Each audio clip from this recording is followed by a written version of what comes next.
In this episode, we start with the documents that turn security from a good intention into something you can actually repeat. A security policy may say that systems must be protected, accounts must be controlled, and sensitive data must be handled carefully. But that does not tell you exactly what secure looks like on a normal workday. Standards and procedures fill that gap. They give you clearer rules, expected settings, accepted methods, and repeatable actions that people can follow without guessing. When you are new to cybersecurity, this topic may sound like paperwork, but it is really about consistency. If every team protects systems in a different way, the organization becomes uneven and fragile. If everyone follows common baselines, password rules, physical security expectations, encryption practices, standard operating procedure documents, and runbooks, security becomes easier to measure, audit, improve, and defend. Before we continue, a quick note. This audio course is part of our companion study series. The first book is a detailed study guide that explains the exam and helps you prepare for it with confidence. The second is a Kindle-only ebook with 1,000 flashcards you can use on your mobile device or Kindle for quick review. You can find both at CyberAuthor.me in the Bare Metal Study Guide series. A useful place to begin is the difference between policy, standard, procedure, and guidance, because these words often appear together. A policy is broad and usually comes from leadership. It says what the organization expects and why the expectation matters. A standard is more specific because it defines the minimum acceptable way something must be done. A procedure explains the steps someone follows to complete a task in a consistent way. Guidance is usually less mandatory, and it helps people make good choices when every situation is not exactly the same. You can picture a policy saying that access must be protected, a standard saying passwords must meet certain requirements, and a procedure explaining how an account is created, reviewed, disabled, or recovered. These document types work together so that security does not depend on memory, personal preference, or whoever happens to be on shift that day. Standards matter because they turn broad ideas into measurable expectations. Without a standard, secure can mean different things to different people, and that creates weak spots.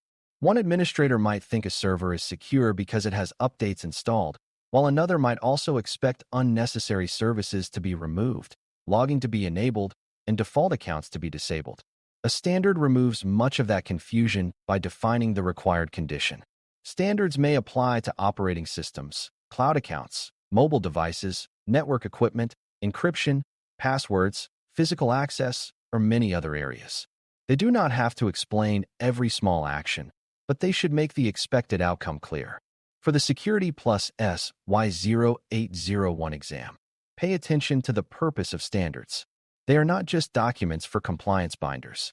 They help an organization apply security consistently across people, systems, locations, and business processes. Baselines are closely related to standards, but they usually describe a known secure starting point.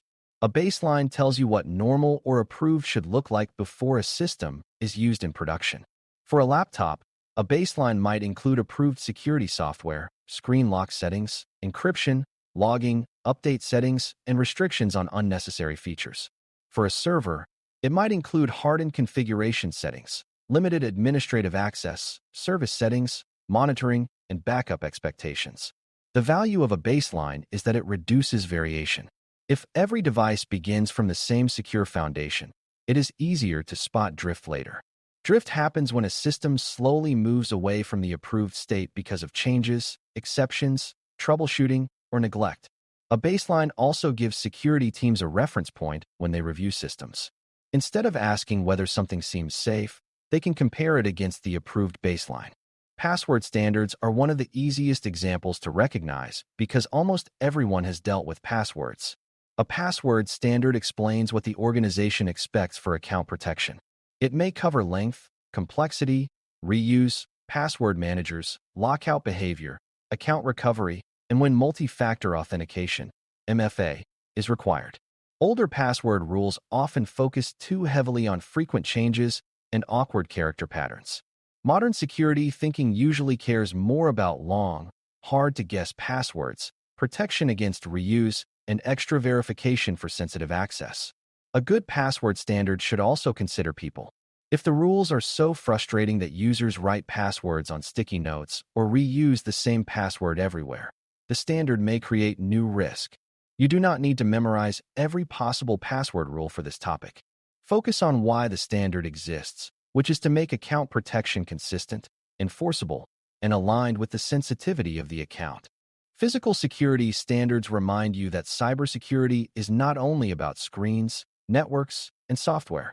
A system can have strong technical controls and still be at risk if someone can walk into a server room, remove a device, plug in unauthorized equipment, or view sensitive information left on a desk.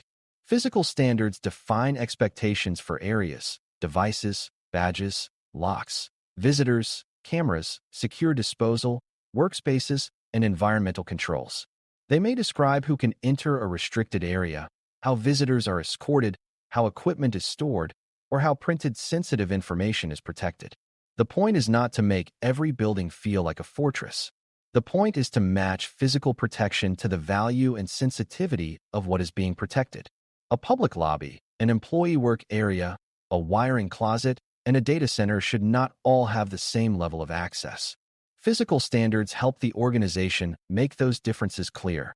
Request for comments, RFC. Documents are another type of standard-related material you should recognize.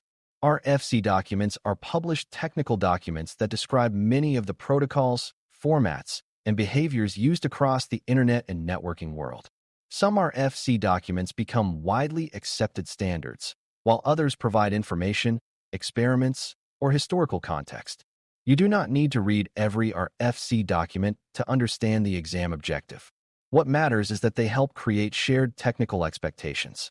When different vendors build products that communicate over networks, they need common rules so those products can work together.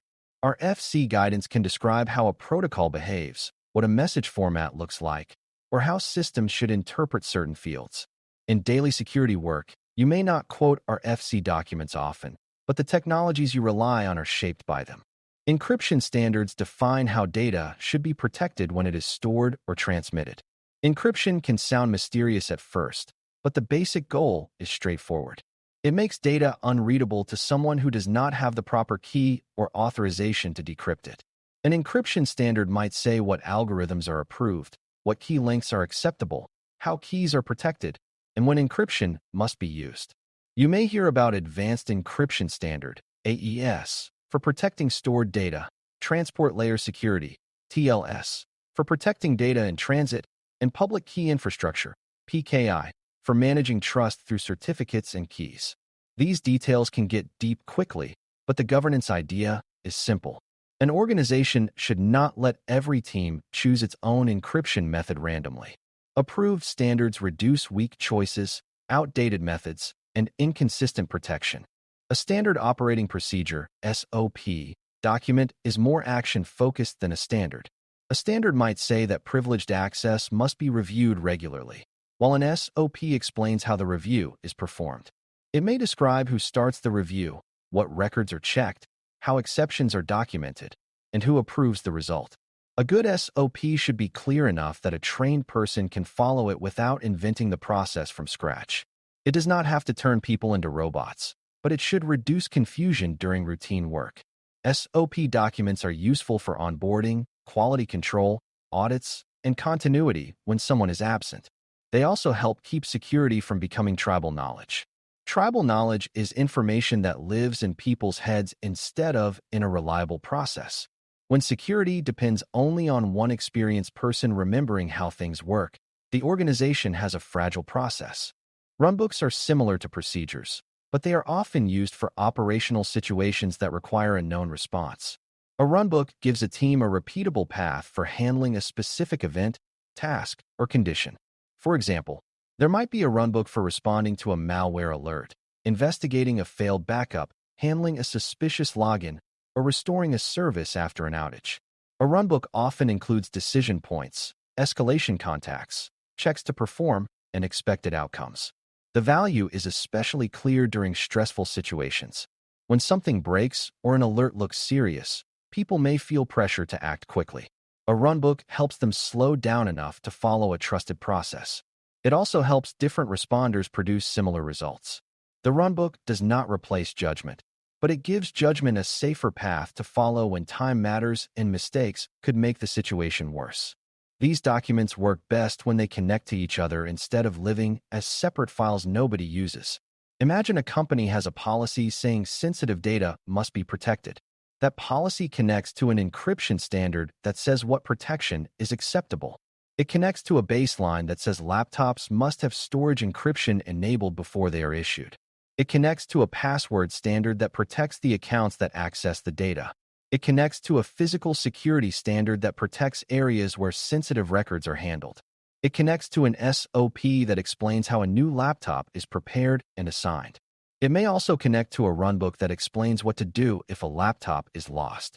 When these pieces align, the organization gets a chain of repeatable action.